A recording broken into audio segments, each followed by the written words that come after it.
व्यवस्था परिवर्तन हामी 1995 सालदेखि हाम्रो देशमा आन्दोलन झेलिरहेका छौँ। आज 2081 साल भयो, फेरि पनि व्यवस्था परिवर्तनले आन्दोलन झेलिरहेको छ भने लगभग 86 वर्ष भइसक्यो। अब 85 वर्षसम्म 86 वर्षमा विश्वले धेरै प्रगति गरिसक्यो। हामी त 86 वर्षसम्म सधैँ आन्दोलन, सधैँ परिवर्तन, सधैँ व्यवस्था परिवर्तन भनेर लडिराख्यो भने देश कहिले सुधार हुँदैन। त्यसले गर्दाखेरि आजको यो जनचेतना कार्यक्रम भनेको अब आन्दोलन होइन, अब देशले आन्दोलन थाक्न सक्दैन। अब देशले आन्दोलन होइन, विकासको योजना चाहिन्छ।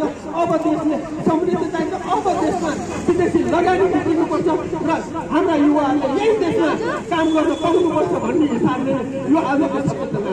यो मैले भनिरहेको जसरी तपाईँहरूलाई लाग्ला युवाले रोजगारी पाउँछ भने अहिले संसदमा जुन विधेयक ल्याइरहेको छ विदेशी लगानी भित्राउनको लागि हो। विदेशी लगानी भित्राएर उद्योग खोल्नेपछि यहाँ रोजगारी सिर्जना हुन्छ। त्यसकै लागि अहिलेको सरकार लागिसकेको छ विदेशी लगानी धेरैभन्दा धेरै भित्राउन सक्यो भने धेरै युवाहरूलाई यही देशमा रोजगारी दिन सकिन्छ भन्ने लागेको छ। यो सबै विधेयक सबै कुरा देखिसकेपछि इन्डियामा अहिले ध्यान दिनु। तपाईँहरूलाई कति हेर्नुहुन्छ इन्डियन न्युजहरू त्यसमा